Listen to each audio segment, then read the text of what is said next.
Welcome to Midnight Menu Plus One. I'm Ray Canada. And I'm Margot Moss. Midnight Menu Plus One is a food lifestyle show on the podcast network, itsneworleans.com. Tonight we're at the NOLA Brewing Tap Room in the Irish Channel. The Tap Room is NOLA Brewing's on-site watering hole. They serve NOLA's regular lineup of craft beer as well as 8 specialty brews you can't get anywhere else. The tap room is open 7 days a week. Weekdays from 2 to 11 p.m. and weekends from 11 in the morning till 11:30 p.m. Well, friends, so glad you could join us. Each week on Midnight Menu Plus One, Margot and I invite a member of New Orleans' restaurant and food community to have a beer with us, and we invite them to bring along their own guest, a plus one. We never know who the plus one is going to be. Sometimes it's a friend, a neighbor, a family member, fellow restaurant colleague, or anyone else. Our special guest on Midnight Menu Plus One tonight is Nina Camacho from Jack and Jake's. Hey. Hi. Hey. Well, we're really looking forward to spending some time with Nina, but first, I'd just like to briefly catch up on this week's culinary adventures, Margot. You got anything worth reporting? Well, I went back and ate at Boucherie. Oh, yeah. I haven't been there in a long time since they moved to their new building, and it was amazing. All right. Really. What changed? Just the venue. Huh. And but I had this crispy duck on banana bread with a foie gras in between. It was so good. Oh, wow. Like some kind of it was fantastic. Awesome. So that sounds fantastic. Okay, we should have ended with that instead of mine, because mine's tragic. I have a tragic scoop to share with our listeners. I don't think this has made it on the blogosphere yet. I just learned this today from the horse's mouth. You know that if there was a perfect storm in New Orleans, political storm, for example, if Rob Morris from the Uptown Messenger went on vacation and Offbeat Magazine's editor, had a heart attack and there was no one there to be watching our politicians, and it was Mardi Gras week and everybody was distracted, and Stacey Head maybe went on a family vacation and no one was there to watch them, certain elements in our political establishment could finally get their way and ban all restaurants in the city except for chains, right? And if that was to happen and we had like a week left and there was only 1 week left to eat local New Orleans food ever again, it would be on my list for sure. Nino's, right? I talk about them all the time. I love Nino's. My and Grant just groaned because Grant and I, this is where our friendship flowered. We used to hang out there about once every week on Tuesday nights, and it's the best comfort food. It's so good. They're one of the 7 restaurants that was in my movie and all that, and I just found out today his lease is ended and he is shutting down in like 2 weeks. So what our listeners need to do is if you ever want to eat Nino's again, you need to go now, right away. Run, don't walk. Run to Nino's and eat there every meal, lunch and dinner, for the next 2 weeks. That's what I'm going to do, I think, because I don't know what I'm going to do. I mean, this city will never be the same to me again. I mean, it's kind of tragic. I've been depressed all day hearing about this. I'm sorry to hear that. Yeah, I love him so much. I don't know who's taking over Nino's lease. I've been asking that. It's funny you mentioned Boucherie because they're right next to it. And I know they've been subletting. I think they've been subletting part of his parking lot in the back, so maybe it has something to do with that. I don't know, but I don't think anybody's to blame. I just think it's. I know his lease is ending, and hopefully they're not going to put hopefully those political elements aren't going to get their way, and we're not going to get. An Applebee's or something there like some people would hope for in our city council. But I don't think it was the cockroaches that did him in. The windowsills have never been the greatest in Nino's, but the food is unbelievable, absolutely tremendous, and I'm just sad to see him go. So I'm going to go give him a big hug and hope maybe he'll reopen. Maybe he'll open something else in the city. That's what we can hope for. Anyway, enough of that because we need to switch to some good news. Well, the good news is we have Nina Camacho on our show. Yes, from Jack and Jake's. And Jack and Jake's is a unique food market that builds upon New Orleans' historic traditions of public markets and introduces affordable, fresh food to an underserved population in a food desert in Central City. It is. Wow. We're like a couple blocks away from Cafe Reconcile, across the street from the New Orleans Jazz Market and the Southern Food and Beverage Museum. So we're right in the heart of a very new development there. So kind of like Ferret was like 2 or 3 years ago. Exactly. When Adolfo built a restaurant, it's up and coming. Yes. So tell us a little bit more about the concept behind what y'all are doing and. John Burns, this is his brainchild. He came from a family of farmers, and he noticed that farmers will always throw away some perfectly good produce because they have no way to bring it to market and sell it. Perfect food. So instead of trying to have the farmers try to sell it and grow it, we'll sell it for them. Let them do what they do best, which is grow perfectly good, affordable food for everyone. And we're focusing on bringing our food to schools. They need it desperately. Hospitals and the underserved community. So that's where we go. Yes. And what is the market going to look like? And it's kind of hard to explain. I think you're just going to have to see it. okay. It's kind of like, sort of like a Pike's Market in Seattle, kind of like Italy in New York, but without the prices. You know, Okay. it's sort of like a Whole Foods, kind of, you know, it's a lot of different concepts, but we're the only one in the United States opening up. We will have restaurants in there. We're going to have an oyster bar. We're going to have a gastropub. We're going to have a healthy restaurant in there. We're going to have a Cajun butcher in there. So it's a lot of cool concepts. Wow, how much in space is that? That sounds like a lot of That's space. about 40,000 square feet. Oh, that's big, yeah. Yeah. And is it in a historic building? It over is. there? It's in the McDonough 38 building, which turned into the Myrtle Banks building. In 2002, the school had abandoned the property. 2008, it burned down to the ground, basically. The roof caved in, and all that was left were the brick walls and the marble staircase. So from there, it's been a renaissance because a lot of the shelving in there, we've repurposed all the wood that's been in there. It looks really nice. So tell us a little bit about that neighborhood in O.C. Haley. I didn't. So Adolfo has a restaurant there now too. He will have a restaurant. We're Okay, all what's that building. about? Okay. That's Primitivo. All right. It's a meat-centric restaurant, and Jared Rawls is part of that concept too. So I can't wait for that. They just moved in their huge oven, I guess, meat cooking oven. I don't know how to describe that. They just moved that in there too. So we're all going to open up at about the same time. Excellent. Oh. And what is the projected? I mean, I know it's hard to say exactly I have to say in spring. building. Spring? Okay. Yeah, not summer and not next week. So Okay. yeah. And is there going to be any teaching component in it? Definitely an educational component. Anything that is not cement in the whole area will be edible landscaping. And we will have actually a seed bank up on our second floor that if you see something you like on the grounds, you can go up and get the seeds from the seed bank. We're going to have a gardener up there to show you how to plant it. You know, 'cause me personally, I have a black thumb. So it'll be really nice for a gardener to say, okay, look, you do this, you do not overwater, you know, that kind of thing. So I'm really looking forward to that too. So exciting. Oh, It's going yes. to be really span a lot of help a lot of different areas that there's a need for. Especially the schools. We plan on having a lot of field trips for this, you know, the kids to come in and, you know, what does a carrot really look like? You know, fig grove or a citrus grove. You know, we're going to have all of that there. Excellent. So is it sort of like a farmer's market then too? It is a 7-day-a-week farmers market Right. with a lot of education behind it. And just affordable produce because it does not have to be expensive. So is it all going to be local? Everything that We're you're selling in trying there? to get as much local as possible. Yes, local beers, of course. We're going to have NOLA here, of course. NOLA beers great. in there too. Cool.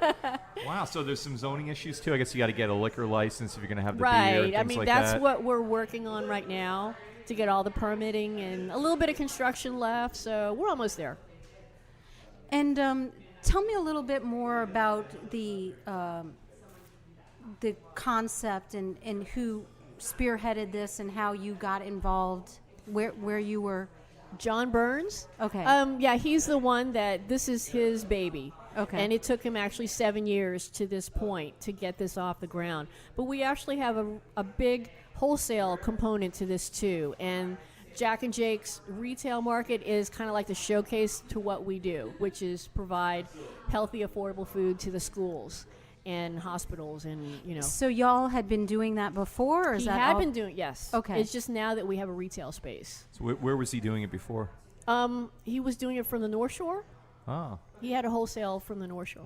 Yeah. So now how is it like you think of the farmer's market as being, you know, obviously really healthy, and it's reasonably priced, appropriately priced, but it doesn't tend to be like much cheaper than, like, you wouldn't call it super affordable. necessarily. So how is your stuff going to be affordable? You'll be surprised. Oh, yeah. Yeah, because we're cutting out a lot of the middlemen by letting the farmers.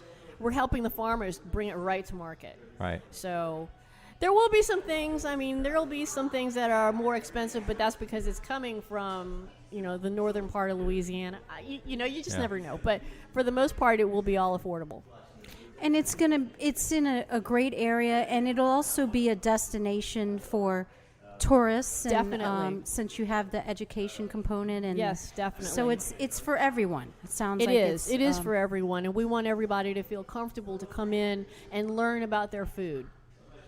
I mean, to me, like, as an outsider, it's only been living in the city for 9 years, and I know Central City's gone through all kinds of metamorphoses. Used to be a big, like, what's O.C. Haley now used to be a big Jewish merchant section in the 20s and 30s and so forth. Yeah. And it's gone up and down, and, most people think of it as down in the recent past, and now it's on this upswing. It's to me, it's kind of interesting because it's like right in the middle of the city. That's what's called Central City geographically. It's sort of in the middle of the bowl. It is. And yet it's been sort of this economic, in terms of commerce, it's been sort of a desert. You had to sort of leave Central City to go get other things you need, and also no one's going into Central City from other neighborhoods to buy things. Yeah, they use it mostly as a more passage housing between downtown and uptown. Right, but I mean, it's so centrally located. It seems potentially it could be really, things like this kind of place you're talking about that would be unique in the city, that would be a destination. They're easy to get to from any place in the city, really, because you're kind of in the middle. You're no more than 15 minutes from anywhere, probably, other than maybe the East or Algiers. Oh, yeah. You can take the streetcar there. The buses all stop right there. Right. We're looking forward to the hop-on, hop-off bus to go all up and down the boulevard. That's really cool. Yeah. Now, let me ask you about a little bit is your background. Where did you grow up, and what was food like in growing up for you? I grew up, the friend I have with me, we kind of grew up together. My grandparents came over here in the 40s to start the Philippine consulate when the Philippines had their independence. So they came to New Orleans in a freighter boat. Huh. They went through the Panama Canal, from the Philippines to New Orleans on there. Yeah, a lot of people don't know that this is the oldest Filipino community, I think, in the country is in the city of New Orleans. Yeah. Manila Village down in Lafitte, that's, from the 1600s. Yeah. So there's a lot of Filipino food there. So I grew up in Gretna and, just learning all about the food, growing it. It's a lot of things now. I miss it now because I don't grow food like my parents used to. So it's nice to see all of that. And my friend Marc Quiroz, segue. Why don't you introduce him and tell us why you brought him, who he is? Well, this guy is my oldest boyfriend in the whole wide world. We were we're friends since before we were born. When our dads went to Tulane together.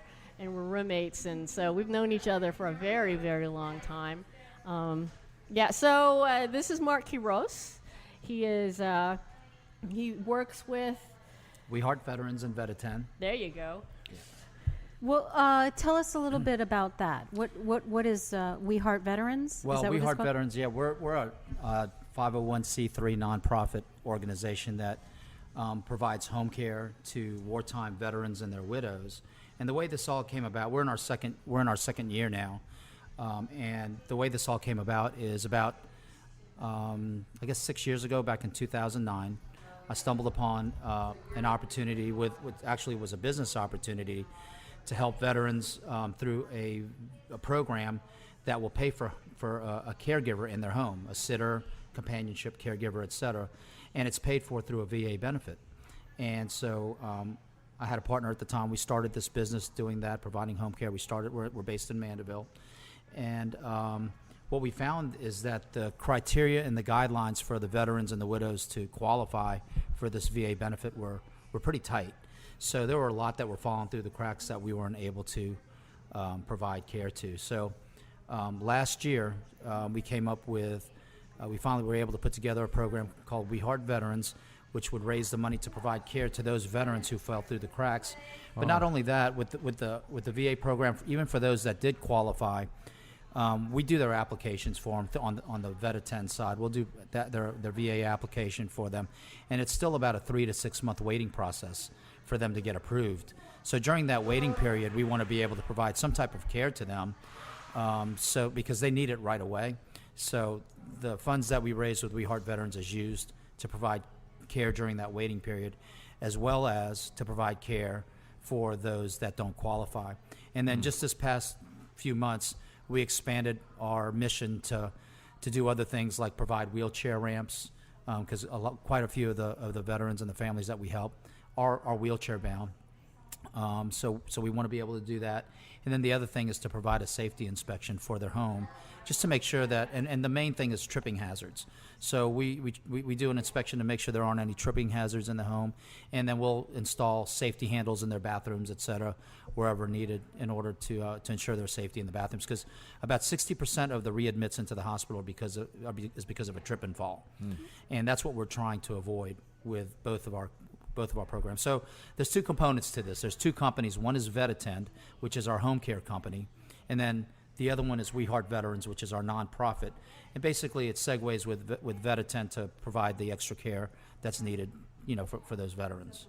Can you? I don't understand what the word you're saying. VetAttend. That's the name of the company. VetAttend. VetAttend. Oh, VetAttend. VetAttend. Okay. Yes. Right. Okay. Are Great. you a veteran yourself? I'm not. I have a business partner, John Sutton. Neither of us are veterans, but I do have family members and friends that are veterans. And, I never had, I don't want to say I didn't have the opportunity to serve, because I guess I could enlist. But, I wasn't a draft age or anything, a draft age baby or anything like that. But the way I look at it with the service that we provide, this is our way of serving those who served. And it really is a much needed service. In Louisiana alone, there's over 300,000 wartime veterans and widows that are in need of this type of service. Wonderful. Now, back to your connection with each other. What did your dads do at Tulane that got them connected, other than the fact they were both Filipino, I guess? Huh? No, it is because Okay. they're both Filipino. Okay. Yeah, but they were roommates. So Nina's dad was here first. They were roommates. Were they segregating them? What was that? I don't know how that worked. No, We I got don't two think so. Filipinos on campus. We're going to put them in the same room. 'Cause Well, no I one think- else wants to room with the Filipino. I What think happened? your dad. No, yeah, your dad knew my uncle, right? Okay, I don't and know. then my dad came over here because, his brother was here. Ah. So that's how they all kind of knew each other, right? Yeah, and then one of the roommates was my mom's cousin, and that's Okay. how my dad met my mom, was through that roommate. But what's really neat is that Nina's dad and my dad are the same age. They're like a month or couple months a apart. few months apart. Yeah. And then Nina and I are the same age. And she's I'm older than older. me. I'm she's older. she's bossier and older. I am bossier. But we've known each other. The earliest recognition, the earliest remembrance I have is probably like 3 years old. Yeah. Or something like that. I think Wow. we stood in a wedding together. Yeah. You were like the flower girl, and I was the ring bearer, and that's when we said we got married. So And so Never dated, though, huh? no, not Nah, really, no. we've always just been friends. Not really. What does that mean? Not No, really. no, we haven't. There was that time, and Right. Don't have stories like that. What? No. No. So did both of your fathers stay in New Orleans? Yeah, y'all. well- So For you grew most of their lives, right? Yeah, they were best friends. So for most of their lives, and they're still both alive. They're 82. Mm-hmm. My dad's 82. Is your dad 82 or 83 now? He just made 83. And both of our both of our parents are still. So my dad lives in Hawaii now. Yeah, and my dad lives in Germantown. My mom and dad live in Germantown, Tennessee. Ah. So yeah, they're still all in We contact. would go on You know, family Facebook, trips together come to on. Florida, Dauphin Island, before Dauphin Island was ruined by one of those hurricanes. We did. And the thing about, like Nina was saying, back in the late 60s, early 70s, the Filipino community in New Orleans was very, very close-knit. So, and it was a fairly decent-sized community. So there were a lot of families involved. So it was like almost every weekend it was somebody's birthday.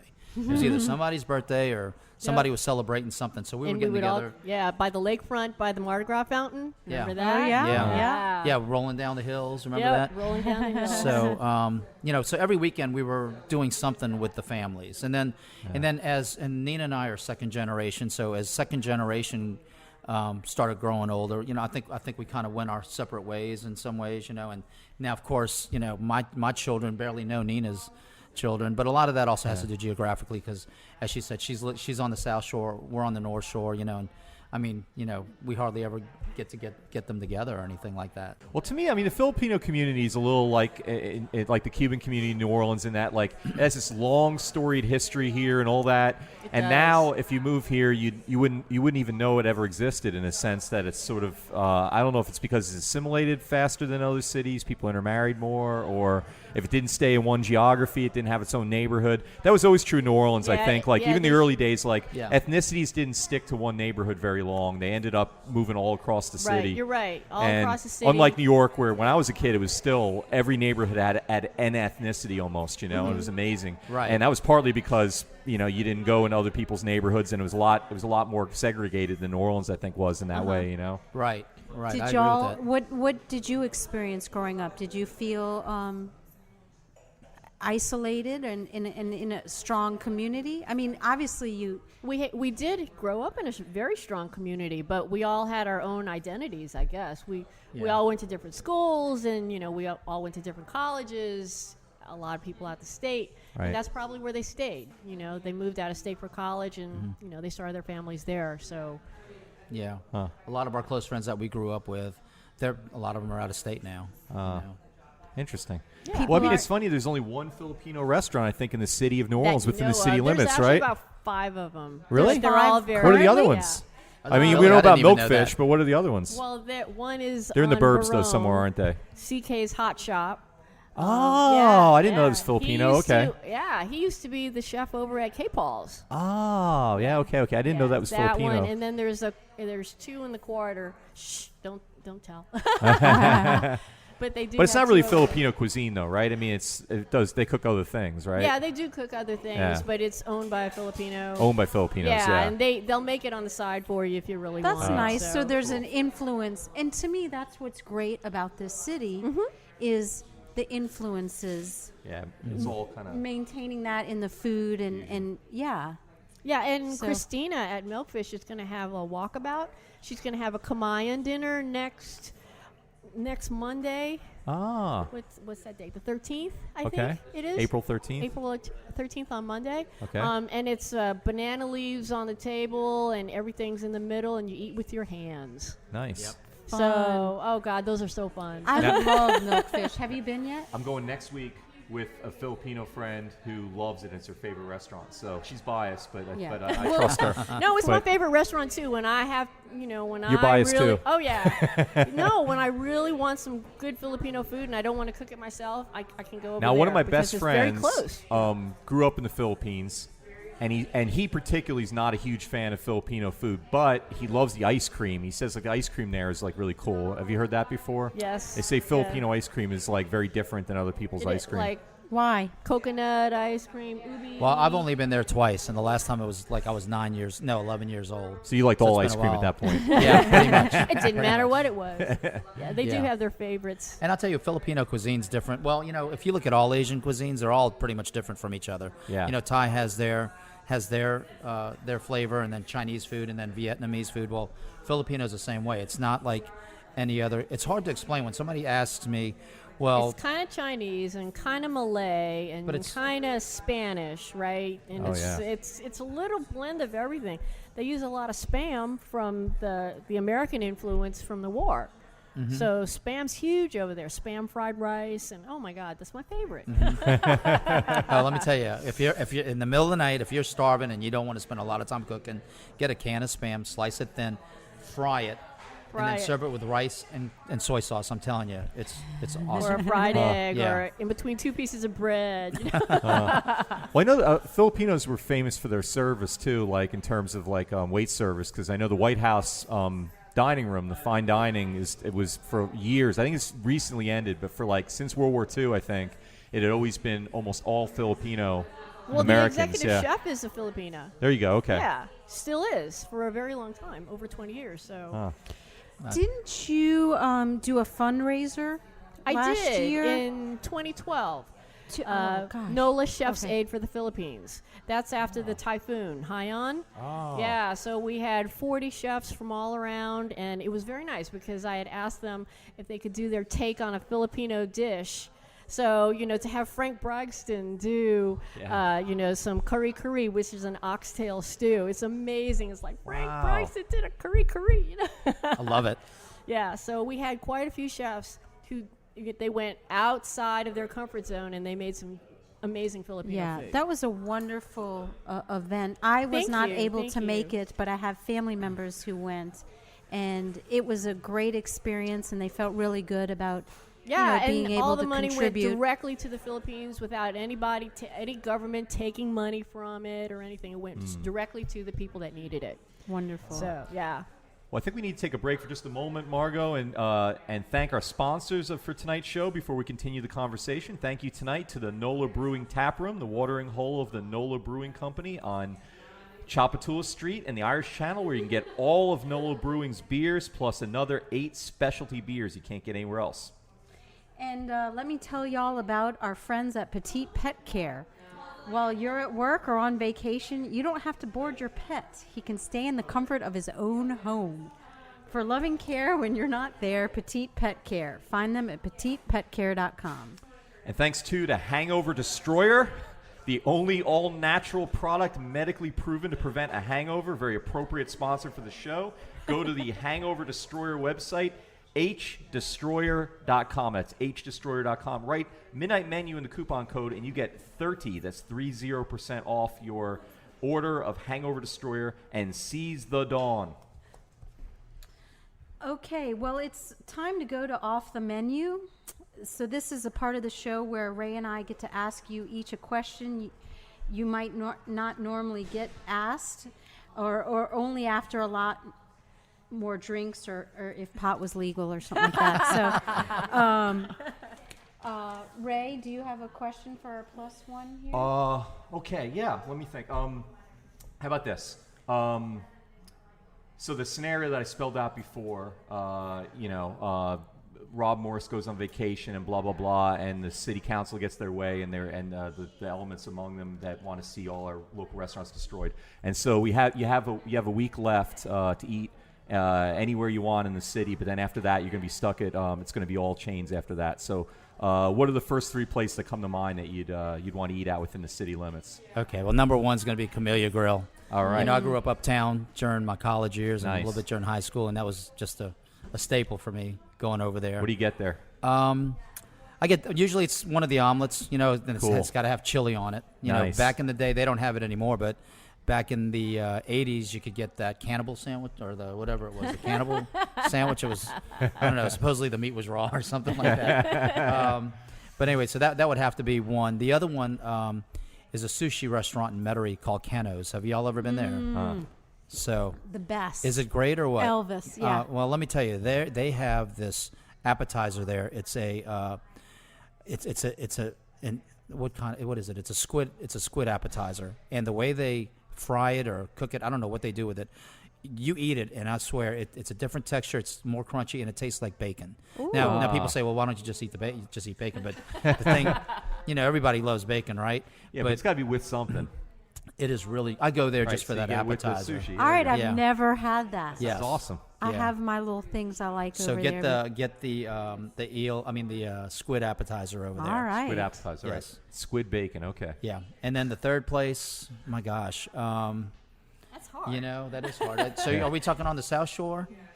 Anywhere. He lives on the North Shore. Well, Okay, you want to say Orleans my favorite cuisine is Vietnamese. I love Vietnamese. I just think Yeah. it's just so fresh and delicious, and it is good for you. But I would say that out of all the Vietnamese restaurants that I've eaten, and the one on the West Bank, what is it, Tan Dinh? Yes, Oh. Tan Dinh. I love Tan Dinh. Nice. Have you? Yeah. I don't know what it's called, but it's just the fried rice, the round coconut fried rice. Yes. that just comes on the side Yeah. of dishes. And it's kind of chewy and Yeah. kind of, yeah. Well, my favorite Vietnamese dish is the bum boi. Do you know what that is? The bum boi is like a pho, but it's a spicy pork pho, and Nice. it comes out red. So I have some friends that we used to go eat at a North Shore Vietnamese restaurant, and it's pretty spicy, and it has tendon in it. I mean, if you like weird food and stuff like that, it's got all that stuff in it. But we would go eat there, and there would be like 4 or 5 of us guys eating there, and what we would do is we had a bet. Whoever coughed first had to pay for the bill. And you couldn't drink water until somebody coughed. And coughing's almost all psychological too, right? Yeah. As soon as like one person coughs in the room, then everybody else starts coughing, and stuff like that. So that's what you start thinking. I can't cough. I can't cough. Oh well, That's we used to put our hand or our fist up to our mouth and pretend like we were going to cough. To provoke the other one. Exactly. Kind of like getting somebody to go off sides. Exactly. Football, Yeah. So those are probably the three places I would go to. Nice. Well, good All answers. I love that. Very Very educational, good, too. Mark. Very All right. good. All right, Nina, your question is not so. I'm a little more like emotional and. Oh, So- okay. I'm glad I didn't get those questions. Tell us about your feelings. Yes. So Make us cry. I want to know what you value most in a relationship. Of course, she has to ask me when I'm not going out with anyone right now. Well, that's good. Maybe somebody will. Yeah. We It have might a be lot a of friendship. It doesn't have to Friendship. be. I mean, just Let's what, see. Or maybe we find you a partner through Yeah, this show. that would. Friendship, actually, to be Let her off the hook. cherished. What are you doing? To be cherished. That's be what I cherished. very in a relationship is to be cherished, Okay. respected and cherished. All right. That's See, sweet. was that was a good answer, right? It's a great answer. Yes. Okay. I mean, I let her off the hook.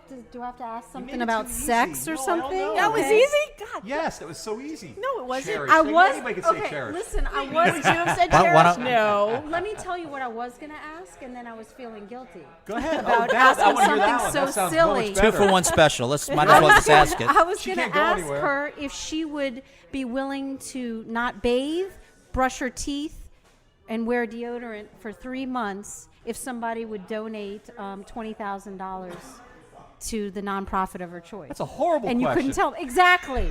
So this one And was I would much say nicer. I could You're one raise it extreme or the faster than other. 3 months. So What's that? I could raise it faster than 3 months. So Excellent. There you go. She could too. You wouldn't have She could to. too. You wouldn't have to stink for 3 yes, months. like give Oh, me nice. money so I don't, so I can bathe. Okay. Oh, see, she was damned if she does damned. If she said yes, then she'd have to do it. If she said no, she seems like a cheapskate. But she found a way out. That's great. Ta-da! Oh, that's brilliant.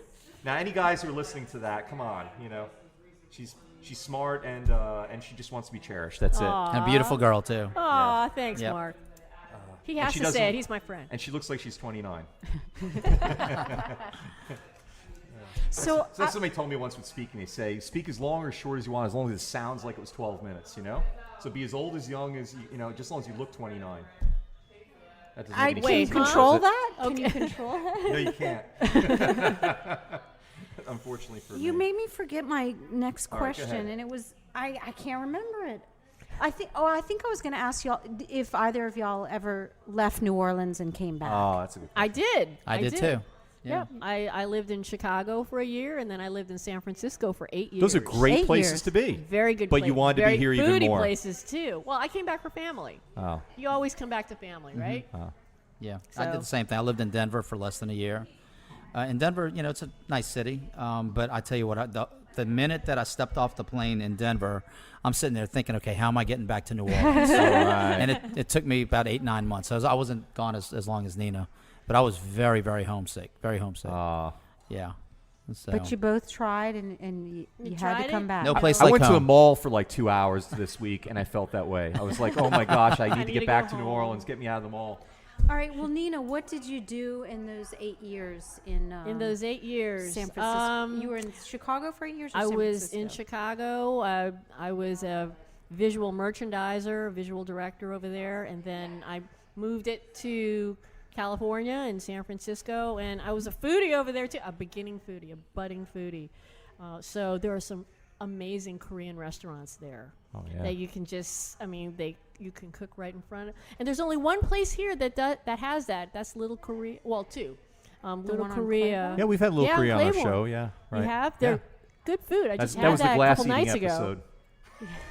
So I mean, it's not as big as in San They almost Francisco. killed me, but it was great. Oh, there was that was there Ted's Raw glass? Stop. That was not Little Korea. No, but the guest was Little Korea. Nina, aren't you affiliated with the American Culinary Federation? Oh yes, I'm on their executive board. the American Culinary Federation of New Orleans has an event called the Best Chefs of Louisiana. This is something that we do every year, and actually this next one is on April 7th of this year, and we have 40 of the best chefs around Louisiana, Shreveport, Baton Rouge, Lake Charles, and pastry chefs and new chefs around the city and the state. And we just want to let everybody know that there's more to chefs than the ones you see on TV all the time. There are some very good chefs that put their heart and soul into their food, and we want to recognize them for that. Okay, great. And what does the event, what do the proceeds go to? It goes half to Children's Hospital and the other half to culinary scholarships for budding culinarians. Excellent. Yes. And will you tell our listeners how they can learn more about the Federation and the event? Okay. That's acfno.org. They can find out, or they can go on Facebook or on Twitter. We're Best Chefs of Louisiana. And yeah, it'll be fun. If you can make it, it's good. If you can't, donating would be great. Okay, wonderful. And Mark, we wanted to hear a little bit about any events that you are, that's coming up for you in the future. Sure. Well, as I mentioned earlier, We Heart Veterans is in our second year, and we have our second annual fundraiser on Saturday, April 18th. From 4 to 7 p.m., and it's on the North Shore in Mandeville, the beautiful Mandeville lakefront at the Barley Oak.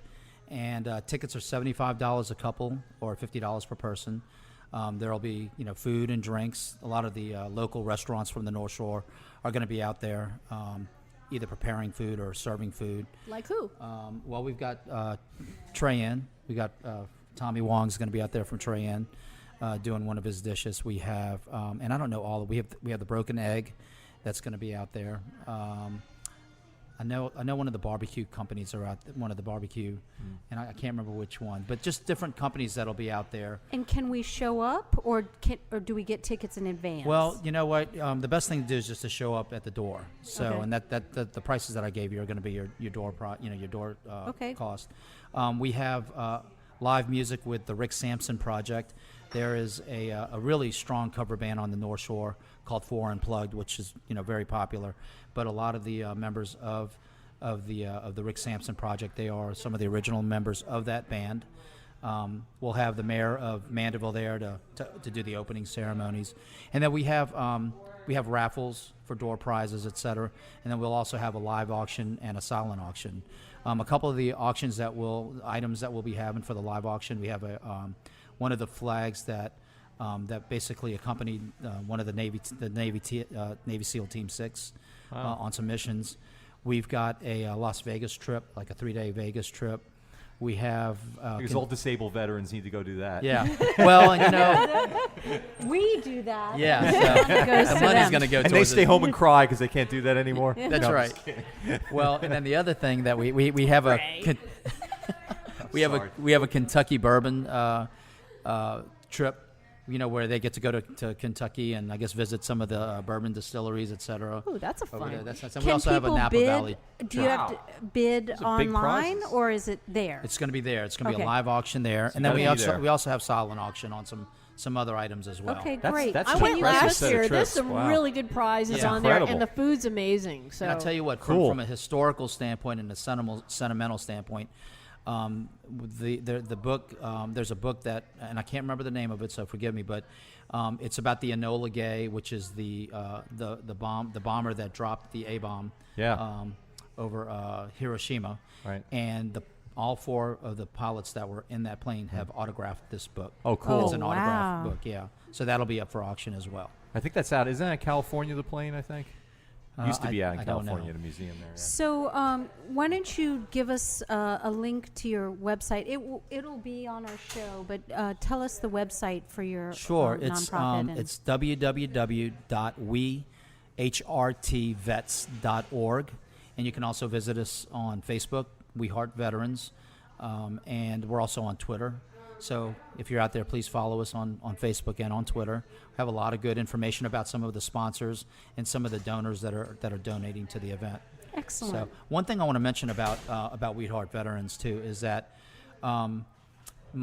John Sutton and myself, we founded the organization 2 years ago, and we don't take any salaries out of that. This 100%. Wow. Or I don't want to say 100% because there's always some administrative costs and things like that. But the majority of the funds that we raise is used to take care of the veterans, either through providing them with care, or like I said, we're going to be doing wheelchair ramps and safety inspection, and doing the safety handles in their bathrooms and in their home, etc. That's beautiful. Wonderful. Yeah. Well, y'all, unfortunately, it looks like we've run out of time, and we want to thank you both for joining us so much on Midnight Menu Plus One. Thank you. We know Thank that your time is precious, and y'all are both working on great things, so we just want to thank you again. And our special guest tonight on Midnight Menu Plus One was Nina Camacho, and her plus one was Marc Quiroz of We Heart Veterans. And thank you so much. You can find out more about both of our guests and much more by following the links on our website, itsneworleans.com. thanks to Petite Pet Care and Hangover Destroyer, and also NOLA Brewing Tap Room for the awesome beer this evening. The NOLA Brewing Tap Room is open 7 days a week. You can come here anytime, or you can join us back here next week for another Midnight Menu Plus One taping. We look forward to seeing you next week. Till then, I'm Margot Moss. And I'm Ray Canada. Good night.